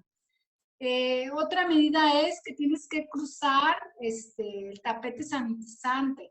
Otra medida es que el acceso o el ingreso ya es por un lado, no es por donde siempre. O sea, hay una ruta con unas flechitas y por ahí nada más y por el otro lado es el egreso. Otra cosa también que para hacer las filas, pues ya no hacemos las filas seguiditas. O sea, ahora hasta nos ponen en el piso una X en donde hay que pararnos. O una señalítica que defina mantén tu sana distancia y aquí te vas a parar a una distancia de 1,5 metros de tu compañero para efecto de cuidar esa medida, de cuidar esa seguridad, ¿no? De cuidar ese riesgo. Y bueno, mediante esas medidas se cumple un poco con esto que es el protocolo. Y así una serie de medidas, ahorita lo vamos a ir viendo en el protocolo adelante. Les decía, el uso del equipo de protección personal que va desde viseras. Yo les quería enseñar, no sé si me han visto de repente con mis gorros quirúrgicos. A ver, aquí estoy. Con mi gorro, que pues bueno, esta es una medida obligatoria para mí aquí en la empresa, pero obviamente yo este gorro lo tengo que usar con todo mi cabello recogido, y obviamente pues este gorro debe ser esterilizado. Y bueno, esta es una parte de la indumentaria que día a día me toca a mí usar aquí en la empresa, aparte de una sotana.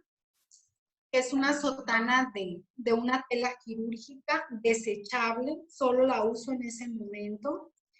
Y bueno, esa sotana al quitármela es desechada en estos RPP. Bueno, esa es parte del indumentario, es parte del equipo personal de vestimenta que muchos trabajadores ahora mismo usamos, acompañada de la visera, del cubrebocas y de todo.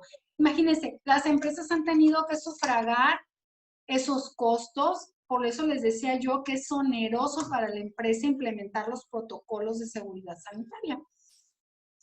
Muchas empresas han, mejor dicho, no le entramos esto del protocolo porque pues vamos a gastar. Créanme que hubo consultorías. Nosotros preguntamos el costo de la implementación de un protocolo de seguridad sanitaria para una microempresa. El costo que les daban algunas de las empresarias era de 25,000 pesos, ¿sí? Y la asesoría legal. La verdad, a mí se me hacía una infamia. Se me hacía que estaban abusando. Además, las microempresas no tienen condiciones de solvencia suficiente para cubrir. Habrá algunas que sí, no digo que todas, pero la gran mayoría sufragar ese costo, además de adquirir todo el equipamiento que indica el protocolo. Pues la verdad a mí se me hacía en lo particular un abuso.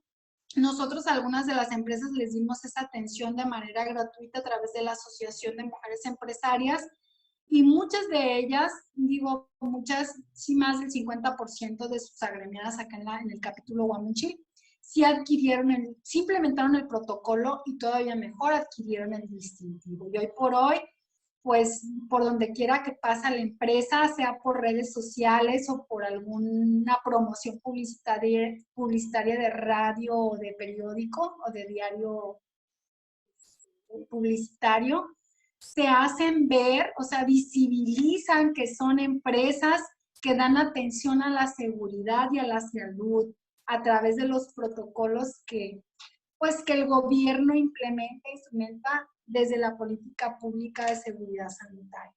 Entonces hacen valer eso las empresarias y los empresarios. Y bueno, ponen en su publicidad el distintivo como una parte de generar valor, en un ánimo de decirle a su clientela, implementamos las medidas sanitarias, ven con confianza con nosotros. Y sí, eso, a querer que no, sí te da esa confianza como consumidor. Bien, adelante.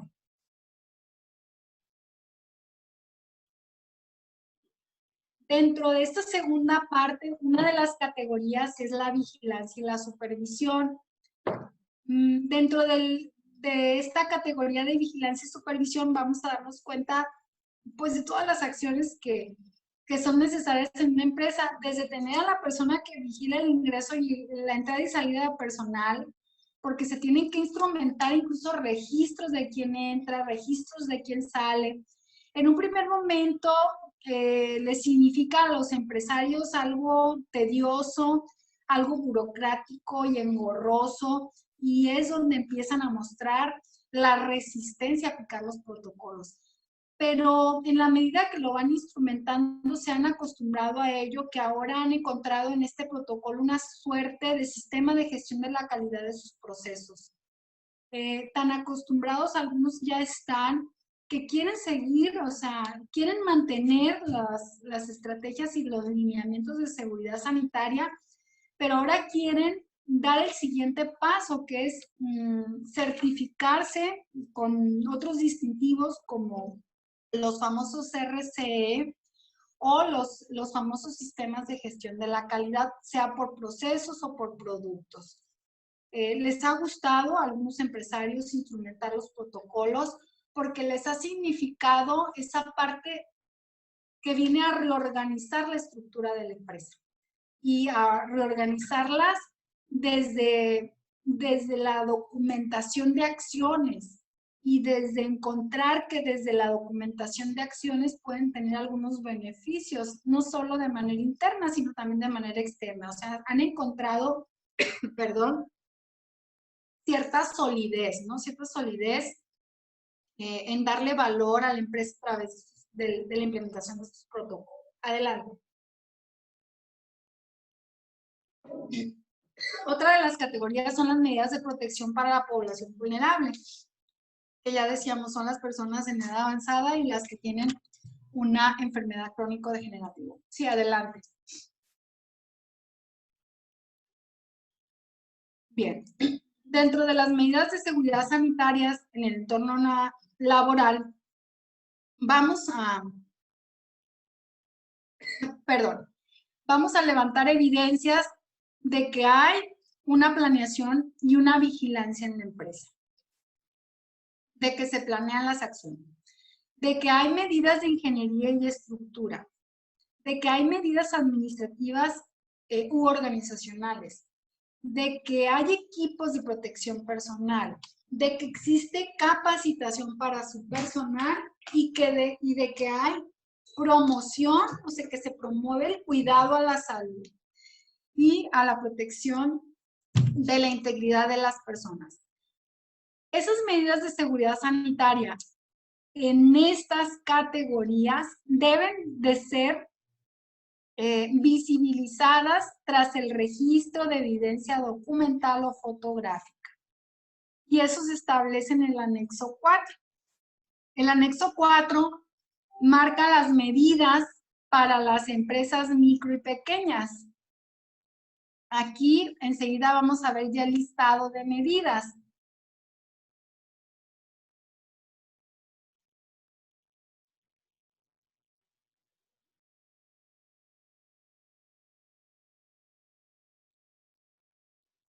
Sí, adelante. Bien, aquí empieza el listado de medidas. Para la micro y la pequeña empresa, yo les hablaba que había 50 y algo de medidas, ¿no? De indicadores. Bueno, para las micro y la pequeña, 15 son indispensables, es decir, son obligatorias. Las tienen que desarrollar. 40, si las quieren desarrollar, es lo deseable. Si no, no pasa nada. Con que cumplan las principales 15, el protocolo se da por autorizado. Y bueno, veamos cuáles son, a qué corresponde.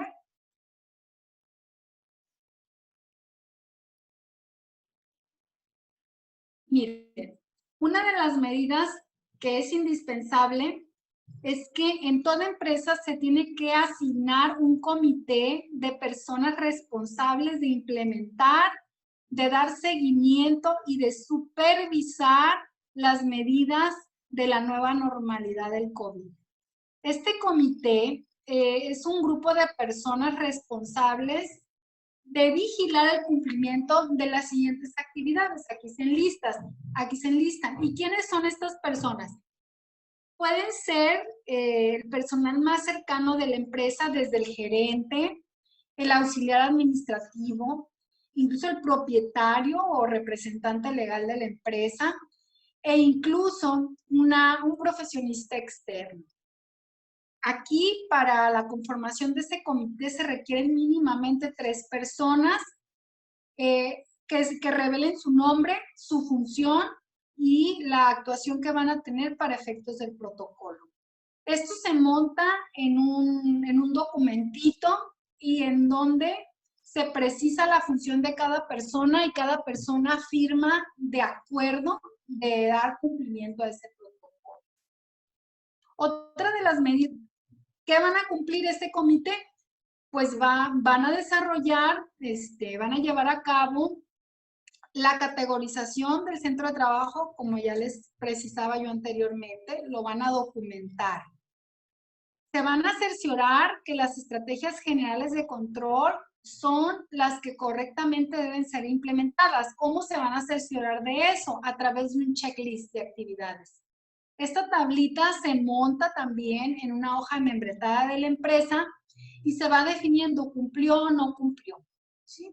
Los controles, la empresa determina si los hace diariamente, si los hace escalonadamente, un día sí, un día no, o si los hace semanalmente.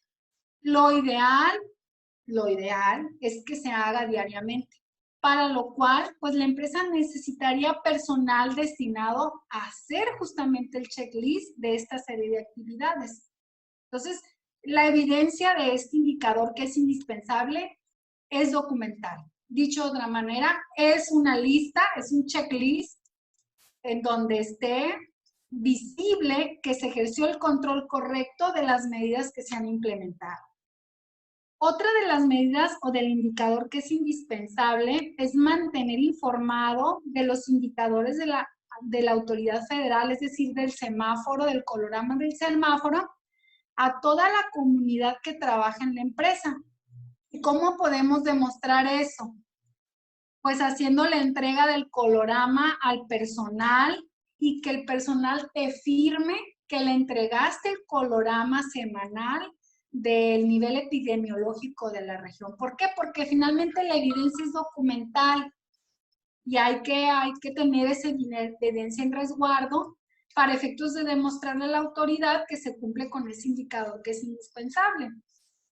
Otro indicador que es indispensable es identificar a la población en situación de vulnerabilidad. Pues, ¿con qué podemos identificar que una persona tiene más de 65 años? Pues nosotros lo que hacíamos era pedirle su credencial de lector o su CURP. Simplemente nada más para demostrar documentalmente que esa persona tenía esta característica de vulnerabilidad por edad. Identificábamos a algún trabajador con algún padecimiento crónico degenerativo y en la empresa se conocía de ese padecimiento, simplemente le pedíamos fotocopias de su expediente clínico. Nosotros en el caso de la clínica hay un caso así y la persona no tuvo ningún problema en proporcionarnos parte de su expediente y nos sirvió a nosotros de evidencia documental para dar muestra que se cumplía con este indicador indispensable. El indicador 1.5, que también es indispensable, es constatar la correcta implementación de todas las medidas en la empresa o el centro de trabajo. ¿Y eso qué era? Pues el protocolo mismo. Este protocolo, que son un montón de indicadores, decíamos son 51, pero si se fijan, este es solo el 1. Y el indicador 1 trae 5 indicadores más. O sea, trae 5 acciones y cada acción significa una evidencia. Y aquí te refieres si es o documental o gráfica. Bien, adelante.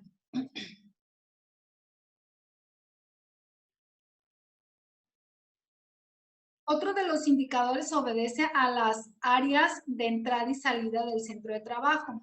Aunque aquí no se tipifican como indispensables, si la empresa ya cumplía con este indicador, simplemente pues lo capitalizábamos. Ah, bueno, la empresa cumple con el control de ingreso y egreso de personal, pues tomábamos la foto. Eso me gustaría enseñarles, no sé si pueda yo compartirles el protocolo que nosotros aplicamos. Déjenme ver si lo puedo hacer. Creo que no puedo aplicárselos. Se lo voy a compartir, doctora Aina. Sí, con todo gusto. Sí, a ver, ¿cómo le hago? Envíelo. Y ahorita descargo, habilito el otro y quito Sí. Se lo mando para efectos de compartirles el protocolo real que nosotros hicimos con todas sus deficiencias, ¿verdad? Pero es uno de los protocolos que hicimos. Creo que sería más gráfico hacerlo. Déjenme, se lo paso. Si me permiten un instante de compartirles esto.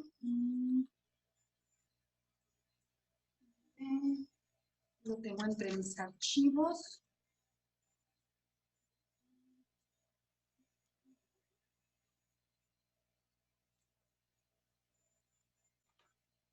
Bueno, le voy a compartir estos documentos. Yo sé que somos de mucha confianza y creo que pues no tengo duda.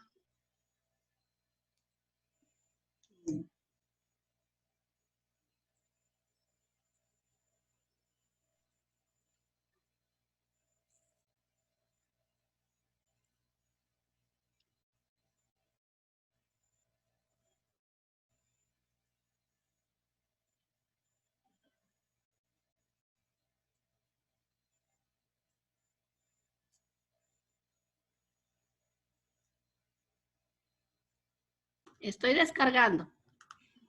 Ok, disculpen, pero No bueno, tenga esta pena. No es lo nuestra tenga. evidencia real de la aplicación del protocolo y Sí. un ánimo de mostrarles cómo es que fuimos surtiendo de evidencias este documentito. Sí. Aquí lo tengo ya. Sí, por ahí también va en PowerPoint porque el protocolo se los tuvimos que compartir al personal. Ajá. Dado que la autoridad al momento de venir a inspeccionar, a hacer el registro de si cumplía o no la empresa, pues a los primeros que iba a abordar la autoridad eran a los trabajadores. Entonces un trabajador tenía que saber en qué consistía lo de categorizar una empresa, lo de identificar el semáforo de epidemiológico, lo de demostrar las constancias de capacitación y demás, porque esas también eran evidencias, lo de demostrar de qué forma se promovía el cuidado o las acciones básicas, las acciones primarias de la protección sanitaria, que era esa del estornudo elegante y del lavado de manos, del antigel y demás. Entonces, habría que demostrar con folletos y con lo que se pudiera que se hacía esa promoción. Entonces, por ahí va un PowerPoint, pero pues va el protocolo en sí, lo que ustedes me quieran compartir, si es el protocolo también está bien. ¿Cualquiera de los tres? Sí, no, ahí va el distintivo no, eso lo vamos a dejar al final. Ah, bueno. Ahorita le pongo el PowerPoint. No, pónganme el PDF para ir Bien. de acuerdo al listado, Ok. por favor. Sí, lo estoy abriendo.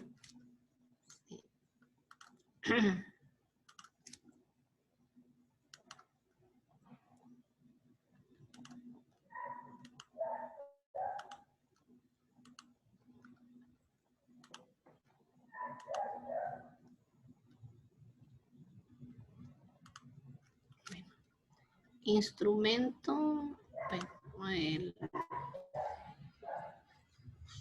Sí, dice 4 de Tengo el- agosto. Sí, tengo el, lista el registro de protocolo de atención. en realidad es el que dice 4 de agosto, lista de los 50 indicadores. Bueno. Sí, ya lo vi. Es un PDF. Muy bien. Sí, es un PDF, correcto. Muy bien. Aquí está.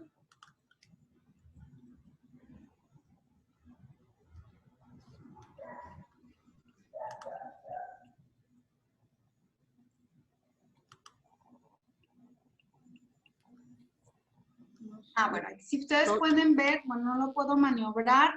Bueno, Permítame. ahí están los datos generales de la empresa. Si podemos pasar abajo, doctora Ina.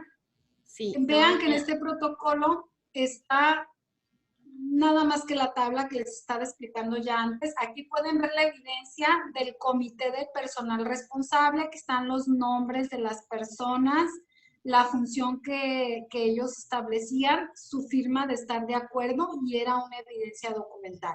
Nosotros la pusimos en foto aquí para efectos de subirlo en línea, pero la evidencia está en documento. Adelante.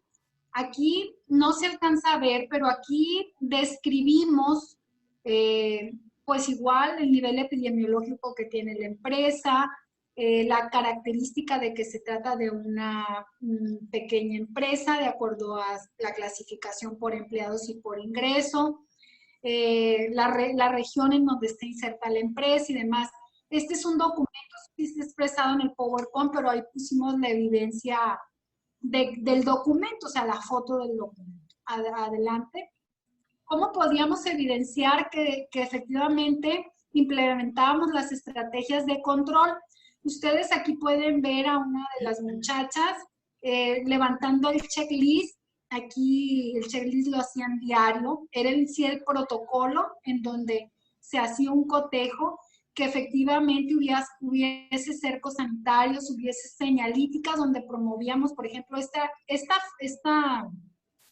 este cartelito está aquí afuera de mi oficina, y es un cartelito que dice que usemos el cubrebocas. Es una forma de promover, pero estos cartelitos están por toda la empresa. Finalmente es la foto que se le toma a la persona encargada de hacer la verificación de que se cumple con la estrategia de control de todas las medidas que contempla el protocolo. Hacia adelante. Respecto a si mantenemos informados de los indicadores de la autoridad federal al personal que trabaja con nosotros, lo primero que teníamos que hacer era mostrarle el diario oficial de la federación. En este diario oficial de la federación está el acuerdo, pero no solo era mostrarles el diario oficial de la federación, sino capacitar al personal, dándoles a entender que estas estrategias no eran un capricho ni de la alta dirección de la empresa, ni de la naturaleza, simplemente eran prescripciones de política pública que debía atender la empresa y que ellos debían interiorizar, debían comprender para poder tener esa apertura de aplicarlas y que colaborasen con nosotros para efectos de cumplirlas. Entonces nos dimos a la tarea primero de ponerlos a estudiar, se los dimos así en físico.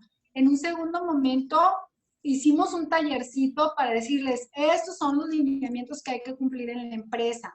Y tratamos de explicárselo lo más llanamente posible, tratamos de hablar a su lenguaje para efectos de que nos pudieran comprenderlo mejor y que con eso pues pudieran colaborar con nosotros para instrumentar este protocolo. Adelante. Ahí la evidencia es documental.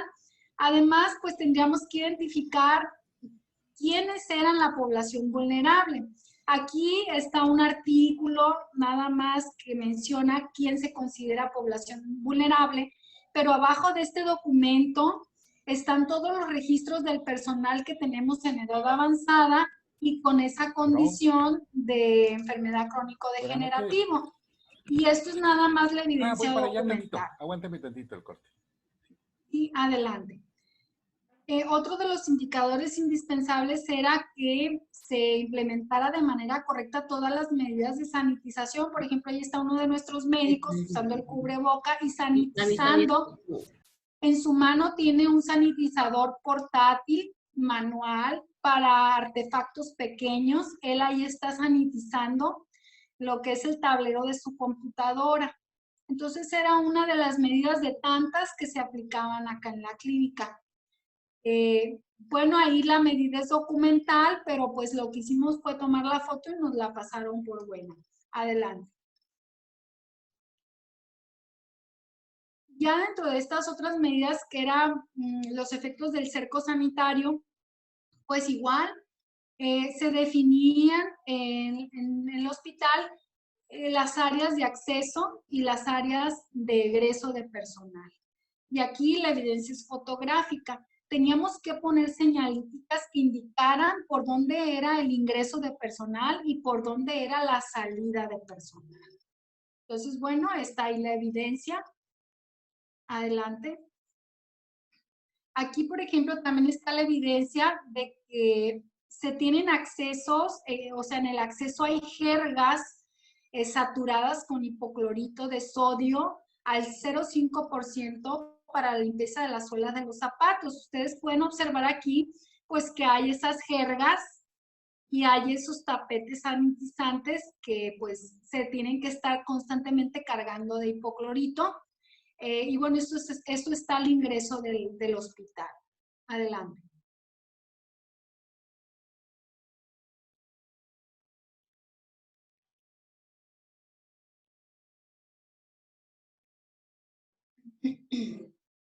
Aquí podemos ver, por ahorita ya aparezco, que en el acceso en los accesos del hospital. Podemos ver que hay dispensadores de alcohol al 60% de gel desinfectante en todos los accesos de la clínica, en la planta alta, en la planta baja, y tenemos otras fotografías, pero bueno, con mostrar una o dos era suficiente y ahí quedaron esas dos. Adelante.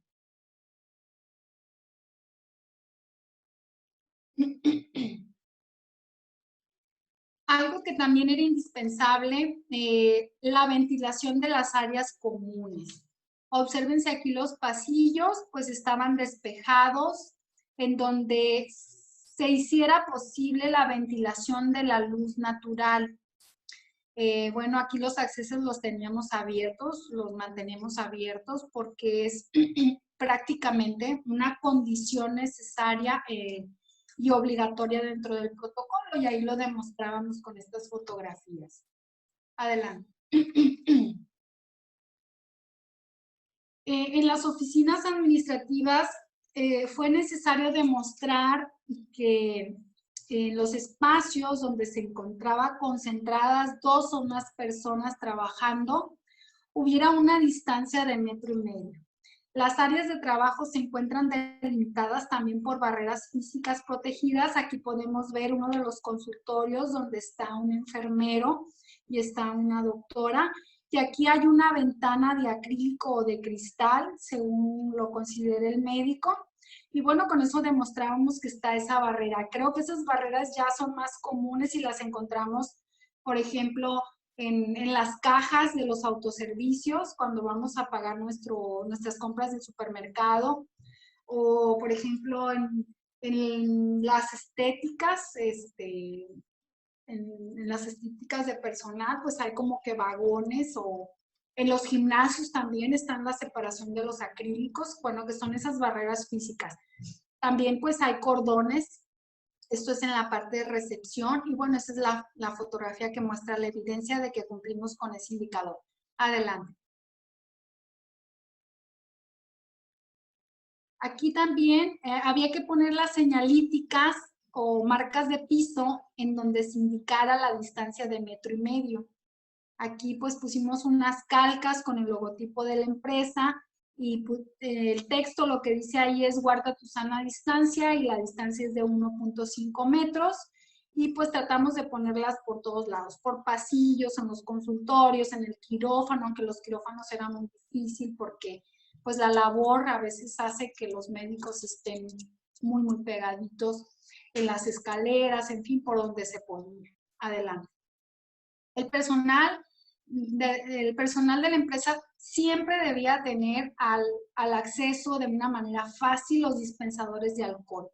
En todas las áreas, en todos los escritorios, en todo lugar donde hubiera personal de la clínica, tenían que tener a su disposición de manera fácil un dispensador de gel antibacterial. Adelante.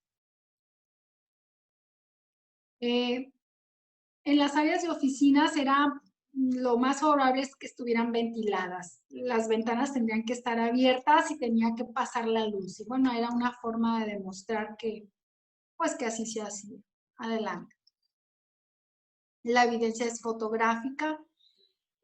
Otra de los apartados era el proceso productivo de servicios. Como esto se trata de una empresa de servicios de salud, pues veíamos que la atención, había cercos, no nos precisaban qué tipo de cercos. Ahí tuvimos bien la mesa, que era una mesa de centro, pues la pusimos como barrera física, acordonamos las zonas, pusimos las ventanas de acrílico o de cristal entre los médicos y los pacientes. De alguna manera eso pues nos hacía que cumpliéramos con el proceso productivo de salvaguarda de la integridad física de las personas a través de barreras físicas y del cuidado de la sana distancia. Adelante. En la parte de sanitarios, siempre se debía tener, bueno, la indicación o la señalítica de lavado de manos. Aquí podemos ver que no se aprecia muy bien, pero sabíamos que cuando venía el verificador se iba a ir directamente a verificar esa área y pues nos iba a palomear el cumplimiento, ¿no? Ahí era necesario cumplir contar con agua y jabón en los dispensarios y con todo lo necesario para el uso de los sanitarios. Como pueden ver, aquí vemos pues el uso de papeles, el uso de geles o dispensadores de toallas en papel desechable. Las toallas y el papel desechable tienen que ser de un tipo. También hay una ponderación en cuanto al hilado del papel y su fabricación, pero bueno, son estándares, ¿no?, de cumplimiento. Adelante. También en los sanitarios deberíamos de favorecer la ventilación natural, teníamos que mantener las ventanas abiertas. Adelante.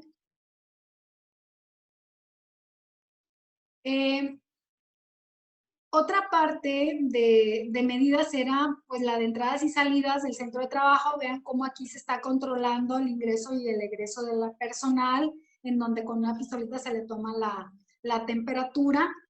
Además, teníamos el control de visitas, que ahí la evidencia es documental. Adelante.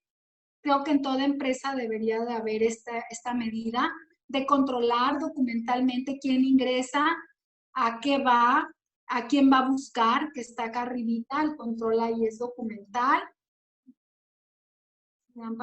Si da para arriba, no, para arriba. Bueno. Este control es documental, que es el control de ingreso de personal y salida. Para las áreas de trabajo, se pretendía que en todas las áreas de trabajo ya acá se ejecutara el teletrabajo. En el caso de nuestra empresa, pues no fue posible que todas las áreas se complementaran con el trabajo en casa, porque es una empresa dedicada al sector salud. Sin embargo, en la parte administrativa, algunos de los empleados desde sus casas atendían pues las orientaciones de su trabajo. Y bueno, aquí está la evidencia de que estuvieron trabajando desde casa. Adelante. De que estuvieron conectándose por videollamada pues con la empresa, con los dueños de la empresa, con la alta dirección. Aquí estamos algunos de los empleados atendiendo instrucciones pues de la propietaria de la empresa. Y bueno, aquí pues la evidencia es fotográfica y también es documental, ¿no? De que efectivamente realizamos teletrabajo, de que efectuamos videoconferencias y de que de alguna manera en esas videoconferencias se puso mucho énfasis en el cuidado de la sana distancia, en la higiene, en la respiración, en estrategias y recomendaciones de limpieza y desinfectación de los lugares de nuestro hogar y de nuestras oficinas. Bien, era muy importante emitir comunicados en donde se hiciera ver no solo a los trabajadores, sino a la población ajena a la empresa que nos visitaba, que por el momento se limitaba a cualquier evento social, es decir, cero festejo de cumpleaños, cero celebraciones de absolutamente nada, y los comunicados pues eran permanentes, ¿no? Adelante, pues había que documentar eso y registrar la evidencia.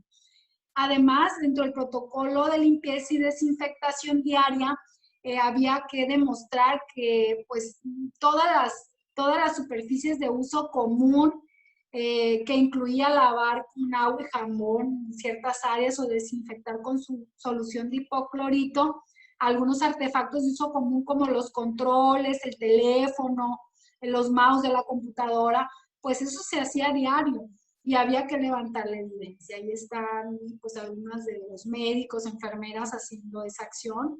Por ejemplo, el directorio, que es de uso común, ahí vamos y consultamos cualquier dato. Bueno, pues hay que desinfectarlo, pues hay que tomarle la foto, ¿no? Y ahí está la evidencia adelante. También, pues otra de las evidencias es que se supervisara y verificar el cumplimiento de estos lineamientos con su sana distancia. Lo tenemos ahí palomeado, no pusimos la evidencia, pero pues eso se hace.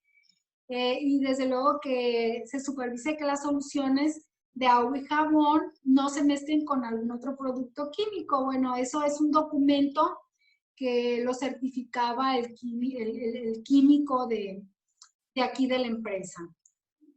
No pusimos la evidencia, no sé por qué, no sé si está más abajo, pero tenemos el documento, por algo aparece ahí palomeado, aunque no es indispensable.